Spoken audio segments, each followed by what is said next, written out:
Bom sábado.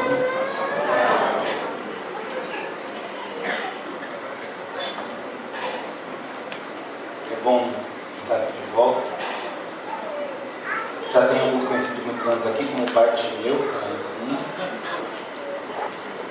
eu nunca vi um cajado acertar tantas canelas.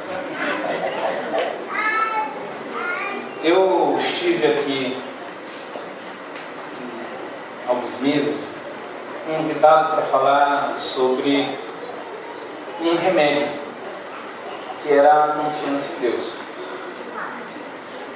E perguntaram se eu gostaria de ver esse sábado, falar novamente, e propuseram que eu falasse de um dos temas que mais me dá trabalho. Qualquer tema. Não fui eu.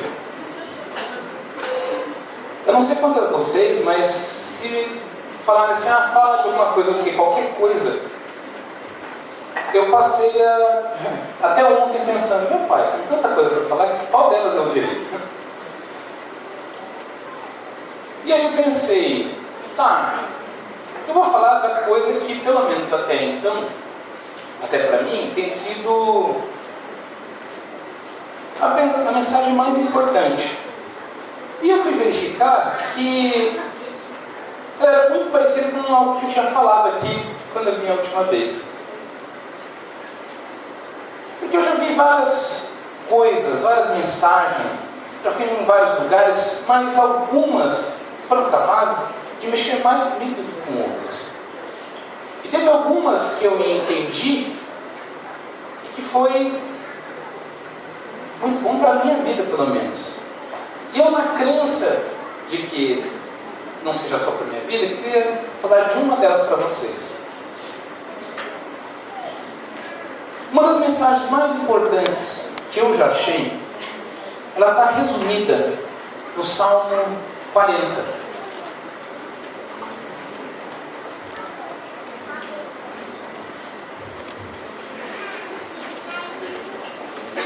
Na minha versão diz assim, a partir do versículo 1.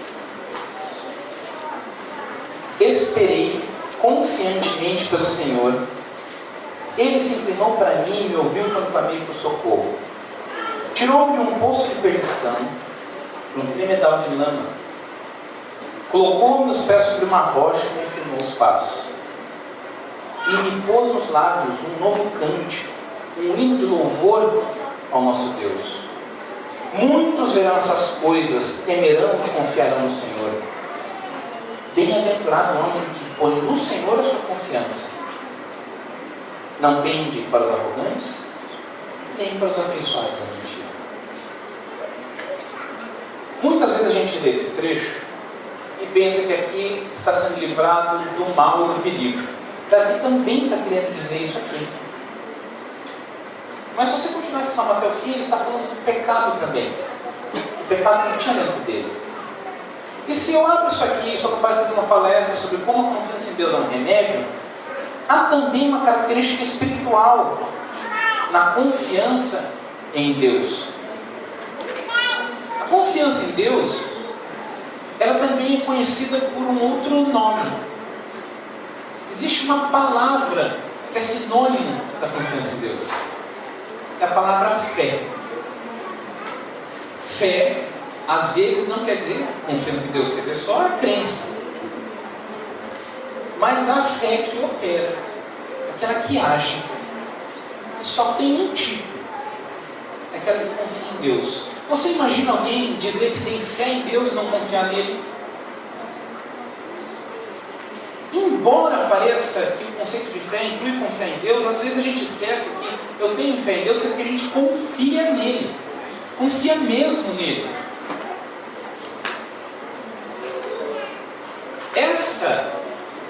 Essa palavra fé é uma das mensagens mais importantes da Bíblia.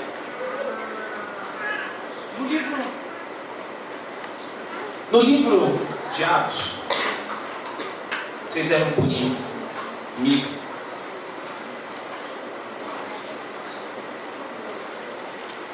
Atos, no capítulo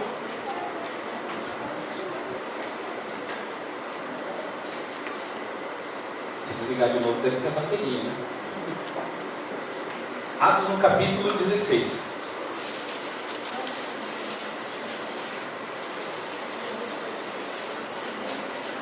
A partir...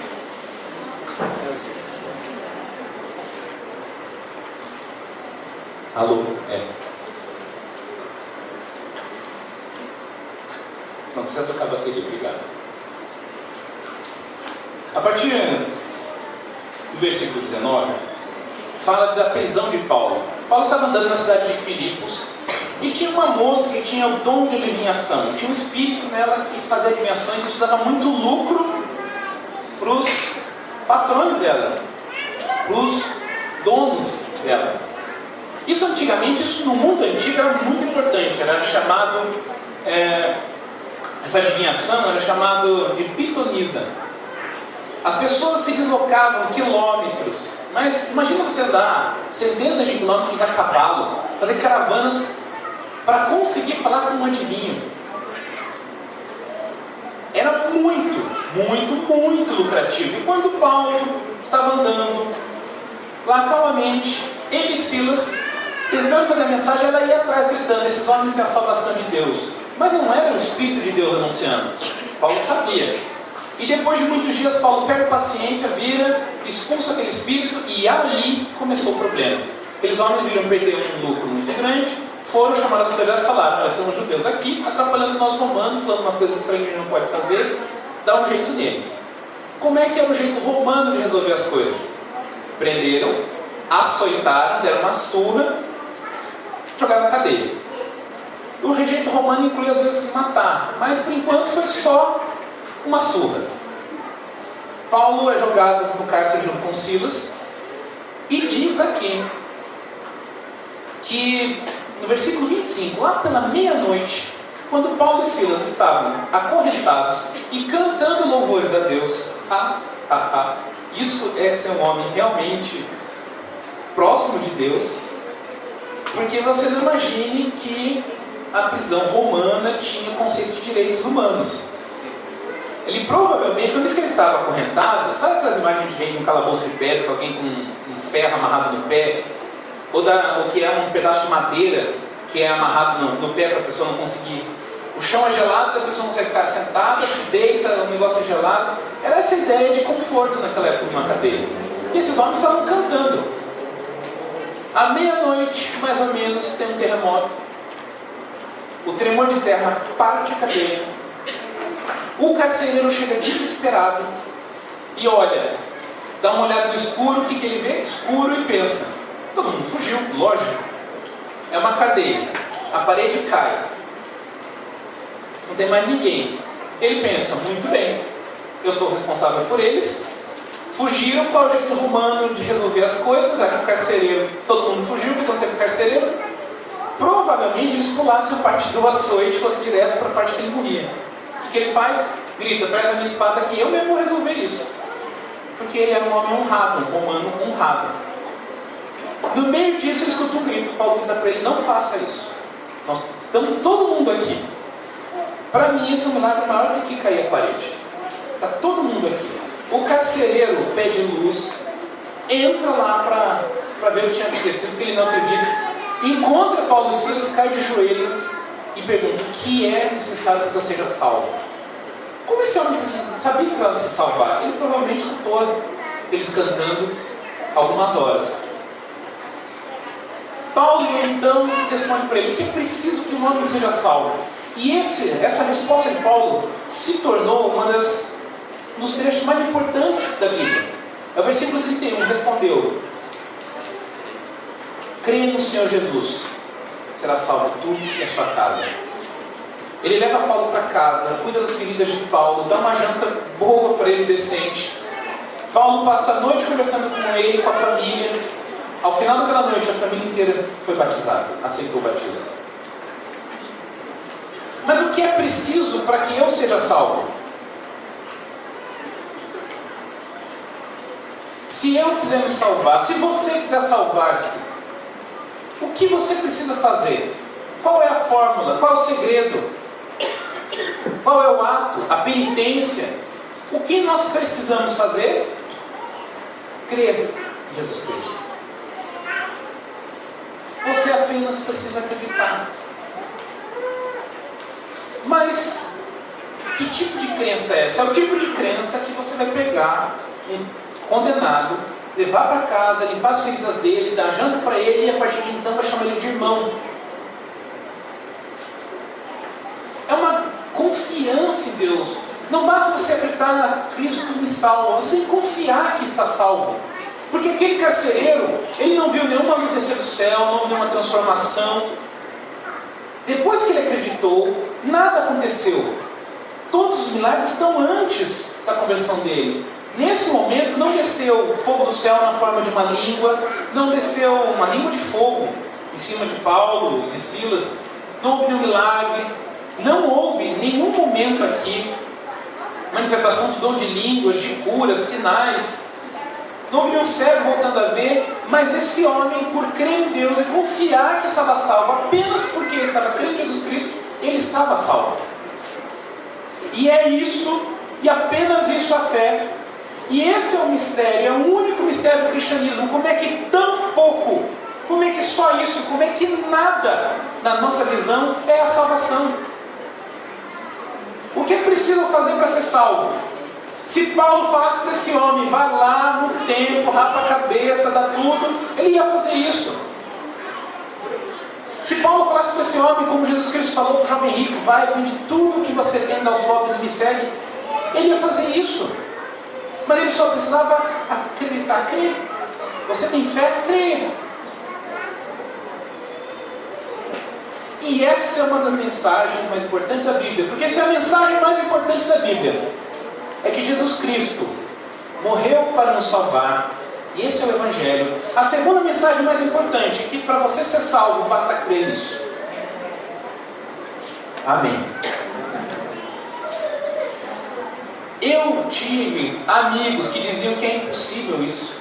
Falavam assim, é impossível, quer dizer que o cara é um assassino, um ladrão, de repente ele percebe que quer se salvar, ele vai, acredita em Deus, fala assim, meu Deus, eu confio que só o Senhor pode me salvar, e está salvo? É assim? É só isso? É tudo isso. Porque a confiança em Deus é que é a fé. Onde você vira a palavra fé, você tem que lembrar que está falando de confiar em Deus. É confiar, não é só acreditar. Tiago, no livro de Tiago, ele diz que assim, acreditar, até o diabo acredita. Os diabos acreditam, eles temem com o nome de Deus. Eles temem do jeito deles a Deus. Mas a fé de verdade, ela move a pessoa em direção a Deus, ela é confiança. Você imagina amar alguém e não ser capaz de confiar nela? Eu amo você, mas eu não acredito em nada que você fala. É possível? É. Agora isso é fé. Você é capaz de viver em paz com essa pessoa? Não. Para viver em paz com Deus e andar com Ele, ter fé em Deus, você precisa confiar nele. É isso a fé. A salvação, estar salvo, basta confiar em Deus. Basta confiar em Deus. Mas não parece pouco? Me diz uma coisa. Quanto é a sua confiança em Deus? Porque deve precisar de muita confiança, não é mesmo? Fé. É preciso ter muita ou pouca fé? Você prefere muita ou pouca fé? Alguém aqui não vai preferir ter muita fé? Agora, uma das coisas importantes sobre a fé é que a fé não importa a quantidade dela. Realmente não importa a quantidade de fé.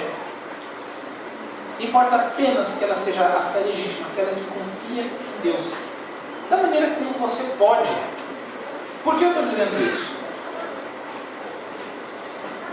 Quem andou acompanhando ultimamente a meditação matinal, viu um trecho interessante sobre a fé.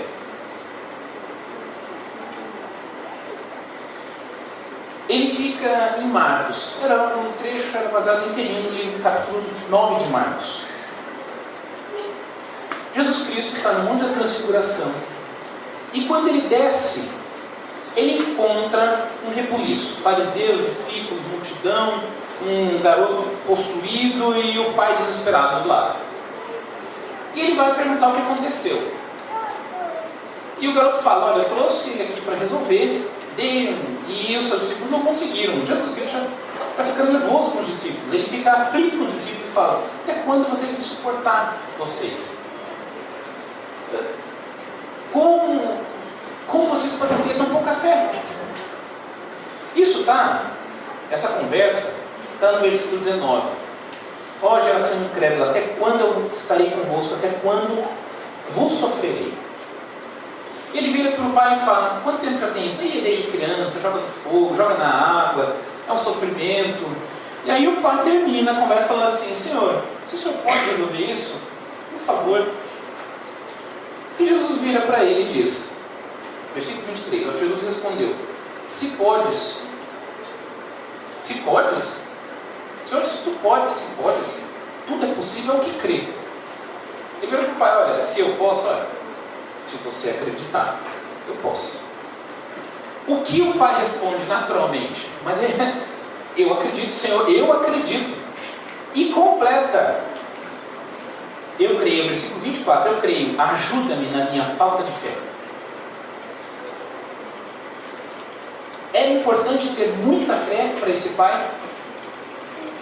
Era importante ter bastante fé? Precisou ele juntar muita fé para o milagre acontecer? Não. Ele vira e fala para Jesus justamente o contrário: eu acredito, mas me ajuda na minha falta de fé. Eu não tenho fé nenhuma quase, mas o pouco que eu acredito, por favor, me ajuda. O que Jesus faz? Ele cura esse menino. Esse trecho ele é tão importante sobre a fé que Mateus fala a mesma coisa, mas ele faz um complemento. Isso está no capítulo 17 de Mateus. Quando termina a história, Mateus diz que ele fala uma coisa que Marcos não conta. Os discípulos se aproximam de Jesus, quando tudo está resolvido, e falam: Senhor, mas o que aconteceu? Por que a gente não expulsou o demônio? A gente tem que lembrar que os discípulos já tinham feito isso. Lucas fala que Jesus dividiu os discípulos em alguns grupos, pegou os 70, depois 120, os 12 com mais alguns, depois um grupo maior, e mandava em duplas para cidades para anunciar o evangelho do reino. E eles curavam pessoas, eles expulsavam demônios. Os discípulos eram homens cheios de poder. E eles perguntavam: mas Senhor, o que aconteceu? Cristo chamou eles de incrédulos. No versículo 20, Jesus diz assim: e ele lhes respondeu: por causa da pequenez da nossa fé. Pois em verdade vos digo que se tiveres fé como um grão de mostarda, direis este monte: passa daqui para acolá, e ele passará, e nada nos será impossível. Por que os discípulos não fizeram? Porque a fé deles era muito pequena. Aí vem, esse é um dos textos mais famosos da Bíblia. Qual o tamanho de um grão de mostarda? O grão de mostarda não é menor que um grão de areia meio graudinho. A coisa mais parecida com um grão de mostarda que eu vi até agora foi a semente de eucalipto, que é uma árvore imensa e a semente dele é quase uma poeira. Mostarda é por aí. É uma sementinha pequena. Jesus diz para eles: olha, a fé de vocês é menor que isso. Só que é importante o tamanho da fé. O mais importante, Jesus está aqui dizendo que o mais importante não é o tamanho da fé. Jesus no livro de Mateus e Jesus no livro de Marcos, eles guardaram de maneiras diferentes a essência da mesma mensagem. Não importa quanta fé você tem, ela pode ser pequena. O importa é que ela seja verdadeira. Olha só, os discípulos tinham muito pouca fé, mas se a fé deles fosse pequena, com um grão de mostarda, ela já funcionaria. Ela podia ser pequena, com um grãozinho, e ia mover uma montanha.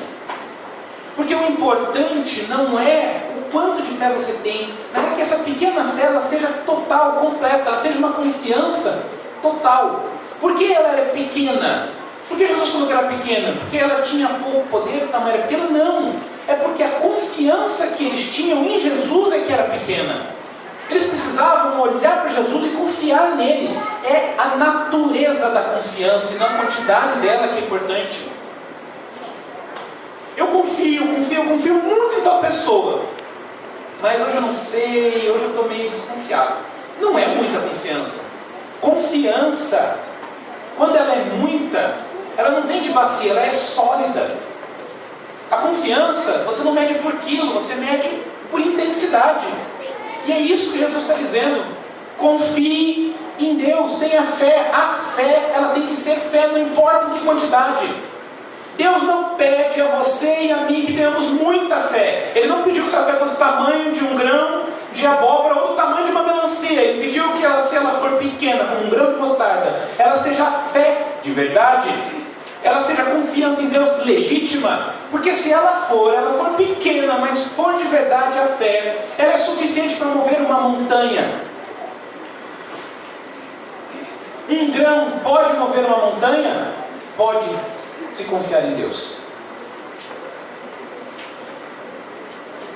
Mas você precisa de confiar em Deus para quê? Para o quê?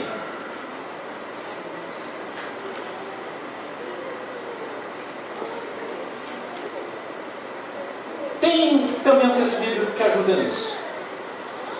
Você já ouviu falar da armadura da fé? Esse texto está lá em Efésios, no capítulo 5. Ele começa assim, Efésios capítulo 5, versículo 10. Quanto ao mais serem fortalecidos no Senhor e na força do seu poder, revestivos de toda a armadura de Deus, para podermos ficar firmes. Ficar firme contra o quê? É para ficar firme contra o quê? Aqui diz as ciladas do diabo. A coisa mais importante que eu entendi sobre a fé, além de entender que fé é confiança em Deus, e confiar é confiar, não é em quantidade, é apenas confiar, foi entender o que a fé não faz. O que eu não faço com ela. Porque você quer ser salvo, confie em Deus. Você vai ser salvo de quê? Quando Deus nos salva, de que Deus nos salva? Da conta bancária? Do saldo negativo? Deus nos salva quando a gente pensa, estou salvo em Deus, Ele está nos salvando da doença, da dengue, do zika vírus. Isso também faz parte do interesse de Deus para nós. Mas quando fala em salvação, a gente sabe que está falando do pecado. Deus nos salva de duas coisas: do pecado e do juízo do pecado. Paulo fala assim, porque o Evangelho é o poder de Deus para a salvação de todo aquele que crê. Salvar de quê? Da vida de pecado e do salário do pecado. Porque o salário do pecado é a morte. A salvação de Deus, Ele nos salva da morte. Essa é a principal salvação. Ele nos salva do pecado, mas o pecado, ele é a morte. Ele leva, a consequência dele é a morte. Deus nos está salvando dessas duas coisas. Porque o pecado, ele vai erradicar. Ele vai dar fim ao pecado. O pecado é o que tem prazo contado. Se você está aqui, você acredita que um dia Deus vai dar a solução. Que nada é para sempre, a não ser Deus e quem estiver com Ele. E o pecado vai ter fim. E Deus quer nos salvar dessa condição. E quer nos salvar da consequência dela, que é o pecado. E Paulo diz assim, olha, você faça o quê? Você se arme da armadura de Deus, da força dele, para resistir contra as ciladas de Satanás. Aí você pensa, ciladas de Satanás quais são? São o pecado. É a primeira coisa que você imagina. E eu, por um tempo, imaginei que a função da fé era nos livrar do pecado. Eu não sei, e nem devo, nem quero saber o que é o problema do pecado para cada um, dentro da cabeça e do coração de cada um aqui. Porque há pecados que a gente acha que são terríveis, vergonhosos, escandalosos. E É pecados que a gente acha até que não são tão ruins assim, uma mentirinha. Só estava. Não foi nada demais, foi um troco. Mas na visão de Deus não é assim. As consequências se equivalem. Porque embora a gravidade da forma como ele atinge a você e os outros mude, o fim do pecado sempre é o mesmo, que é a morte. E eu pensei, a fé é para lutar contra o pecado, não é? Eu tenho fé e eu luto contra o pecado. Não é isso? Eu venço o pecado, eu sou salvo para vencer o pecado. E uma das coisas mais estranhas é que a fé parece que não é assim. A fé não está se perguntando, não está antes perguntando, você quer ser salvo do pecado na carne? Você quer ser salvo da natureza pecaminosa que há no seu sangue? A fé não te dá forças para lutar contra o pecado. E isso é o estranho.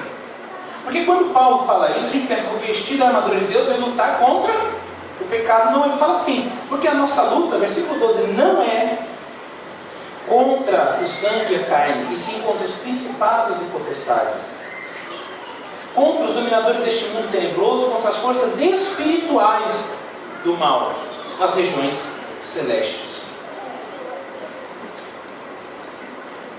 E a função da fé não é vencer o pecado, é defender dele. Pode continuar lendo, ele fala que a fé é o escudo que te protege contra os dardos, contra as flechas inflamadas, aquelas flechas incendiárias. Já viu aqueles filmes antigos que vão jogar aquelas flechas pegando fogo? Aquilo é uma das melhores tecnologias de batalha do mundo antigo. Joga as 15 mil flechas pegando fogo em cima de uma cidade. Como você acha que ela vai ficar?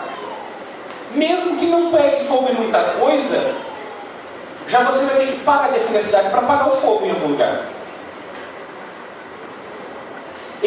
Paulo dá a entender que quando o diabo joga uma flecha pegando fogo em cima de você, você usa a fé para se defender. Só isso.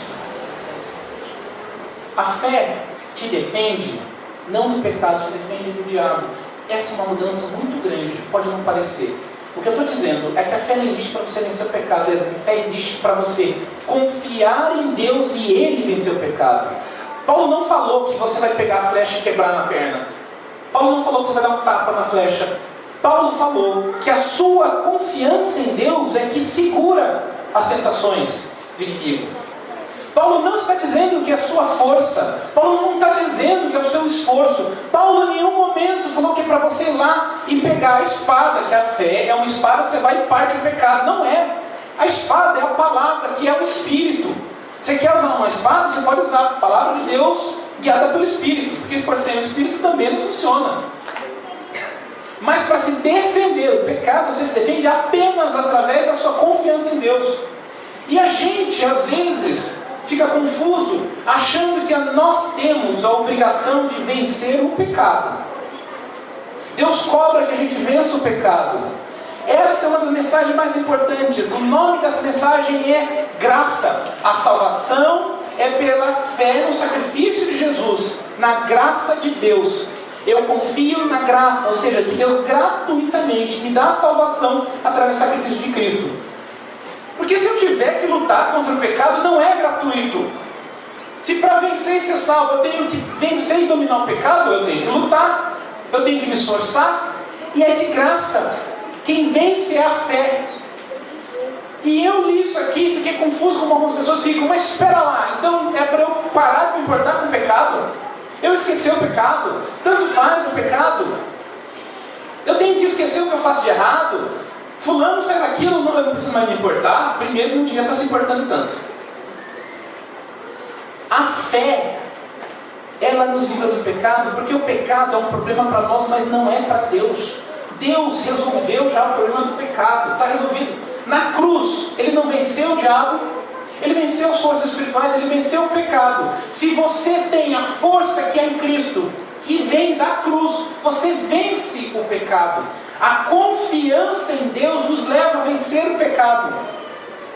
E isso, essa mensagem, é uma mudança. Os judeus achavam que eles tinham que controlar o pecado, tinham que cumprir a lei. Não é para cobiçar, então não vou olhar para nada que nenhuma outra pessoa tenha. Não é para transgredir o sábado, então foi um monte de regra que daí é impossível quebrar o sábado. Você pode fazer de tudo para não pecar e estar perdido. como o jovem rico, porque o que salva é a fé. Você quer vencer o pecado? Confie em Deus. Como? Se você tem um pecado e você quer vencê-lo, e cada um aqui sabe qual é o seu pecado, cada um sabe o que te afasta de Deus, cada um lê a Bíblia e sabe aquilo que é o seu ponto fraco, que tira você do caminho que vai para o céu. Você quer vencer isso? Isso se vence com Deus. Você confia nele, você anda com ele, você escuta as palavras dele, você veste a armadura da salvação. E então essa confiança tira o pecado da sua vida. Deus transforma você.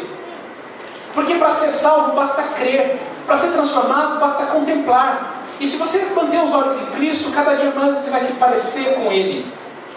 Pedro foi lá no dia que Jesus estava sendo julgado, tentou se esconder, tentou disfarçar, mas as pessoas falavam: mas você fala igualzinho Jesus. Ele negou conhecer Jesus, eles falavam: mas você fala igualzinho Jesus.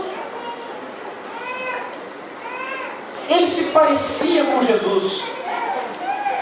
Ah, mas nesse momento ele nega Cristo, ele erra. Jesus Cristo só olha para ele, ele sai de lá, ele chora, volta, pede perdão, volta para Deus e não comete nunca mais esse erro.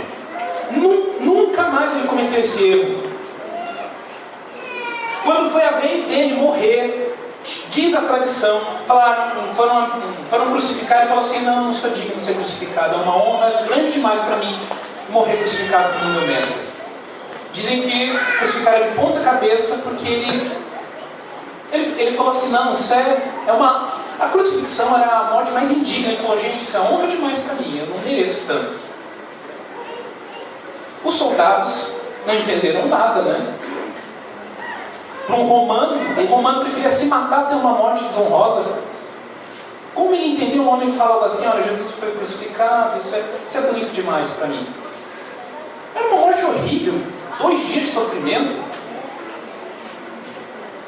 Pedro, por errar, pedir perdão e confiar em Deus como ele nunca havia feito antes, tirar a confiança dele, como diz o Salmo: pare de confiar nos homens, pare de confiar em principalmente um único homem, você mesmo, única mulher, você mesmo, e confie em Deus. Quando ele parou de fazer isso e a confiança dele saiu dele e foi para Deus, ele não se assustou mais com o perigo de ser morto, como no dia em que Jesus morreu.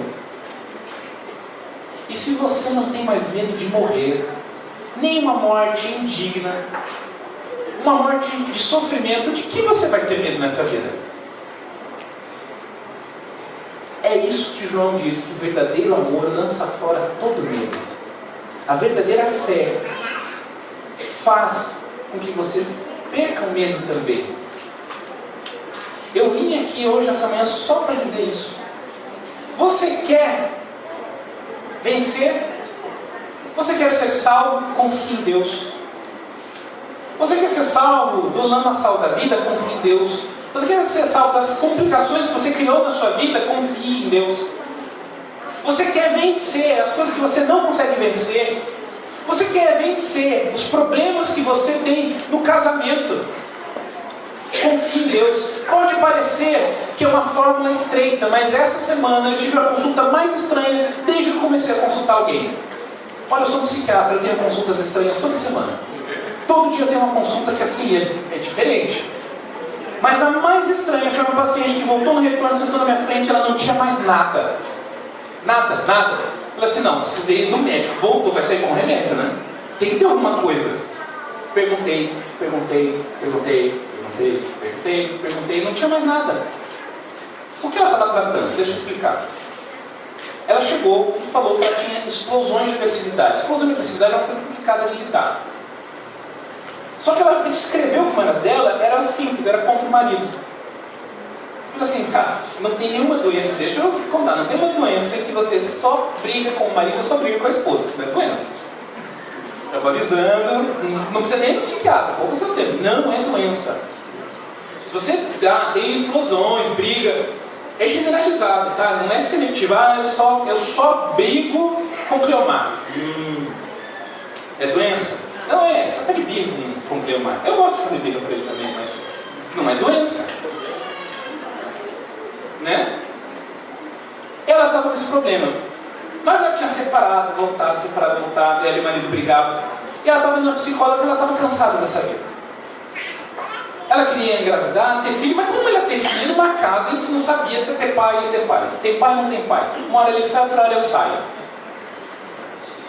E ele era muito ciumento, diga-se que ela era igual. Tá, eu expliquei para ela. Olha, o que você tem não é doença. Remédio ajuda? Ajuda. Psicoterapia ajuda muito mais, porque se você conseguir viver em paz com seu marido, se você só se controlar um pouquinho, já ajuda mais que o remédio, mas o remédio pode ajudar até você conseguir isso. Expliquei, quebrei a cabeça, porque quando a pessoa está normal, você vai passar um remédio para gente normal, vai por mim, é muito mais difícil. Porque remédio para gente doente, eu sei. Agora, remédio para gente normal é uma complicação. Fui ver os efeitos colaterais, tá? Um tempão para selecionar o efeito colateral, sem ser nenhum. Ela sentou na minha frente e falou assim, não tomei o remédio. Eu pensei, pronto. É pior do que eu pensava. Ela falou assim, eu estou bem, estou ótimo, fui perguntando, ela estava bem, ela estava ótima. Ela tinha chegado ao ponto de parar de fazer compras compulsivas, que nem era a queixa da primeira consulta. Era só uma coisa que eu descobri. De vez em quando ela ia, estourava o cartão, fazendo compra. Até isso ela tinha parado. Eu falei, é um milagre. Deve ser um milagre, senhor. Tá bom. O que mudou nessa mulher? Ela parou e falou assim, eu percebi que ela é farmacêutica, leu a bula, parou e pensou, falou assim, o problema está em mim. Eu não estou doente. Ela falou que a psicóloga, você falou isso para a psicóloga? Falei, ela me disse que tinha mandado no psiquiatra só para me dizer que eu não sou doente. Ah, que bom, ela realmente você não é. Ela parou, o problema está em mim. O problema está só em mim. Só que é muito difícil de uma semana para outra pessoa mudar tanto. Eu fiquei pensando, essa psicóloga é um gênio. Total, completo. Deve ser um mago, né? Uma espécie de feiticeiro. Ou tem algo a mais? Aí eu fui perguntar, você é religiosa, né? Sou carismática, frequento, minha família. Quando eu vejo que eu decidi, botei na minha cabeça que a solução para o meu problema é ser sábio. Ser uma mulher sábia. E aí ela descobriu que quando ela fazia isso, o marido obedecia a ela. Vocês entenderam? A mulher sabe, o marido obedece a ela. É isso que ela me falou.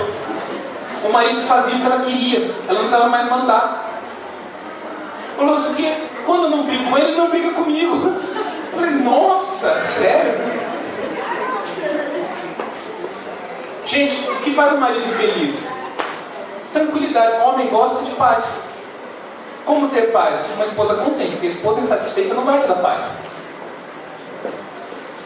Você incomodou o marido, pronto, porque perdeu tudo que ele queria. Ela falou, e agora ele faz o que eu quero. Ele faz, e pronto, ela encontrou a suma receita de ser feliz. Ela é uma mulher virtuosa e o marido obedece a ela. Não tem mais o que queixar mesmo, não precisa mais ir no psiquiatra. Vai em paz, minha filha, fique bem com Jesus. Ela entendeu que o problema é ela. Que ela não tem que brigar contra as coisas que estavam lá fora. Ela falou assim, você sabe, quer saber, o problema sou eu. Quando é doença, o problema não é você, o problema é a doença, tá? Não vem falando assim, é deprimido, então cura com a fé em Jesus. Se não tiver tratamento, vai ter que ser só na fé em Jesus. Mas se tiver, fica em casa assim, tem tratamento, mas eu vou ficar só aqui orando para tirar minha dor de dente. Isso não é fé, isso é presunção, isso é arrogância. Se você vai no dentista, então vá no psiquiatra também se precisar, tá bom? Tadinho do psiquiatra. Ninguém crê nele. Verdade. Eu falo assim, olha, se vocês quiserem me visitar, não, obrigado. O problema não está em nós lutarmos, brigarmos contra o pecado, as dificuldades da vida. Está em nós confiarmos que Deus é capaz de fazer isso, nos mudando. Vocês entenderam? É nos mudando. A fé existe para nos mudar. A fé é um dom de Deus. Paulo diz, a fé é um dom de Deus para que ninguém se vanglorie. Eu tenho muita fé. Tem nada, Deus que mandou para você. A fé vem pelo ouvir e ouvir da palavra. Está dito na Bíblia. A fé vem por conviver com a palavra da verdade, o Espírito Santo de Jesus Cristo. Essa para mim Conhecer isso para mim foi a mensagem espiritual mais importante da minha vida, quando eu consegui entender que eu não preciso vencer uma guerra que Deus já venceu. Eu sou vitorioso porque Jesus é. E eu confio nisso. Eu sou salvo por isso. E eu durmo em paz. Mas se você ainda quiser paz em relação ao resto da sua vida,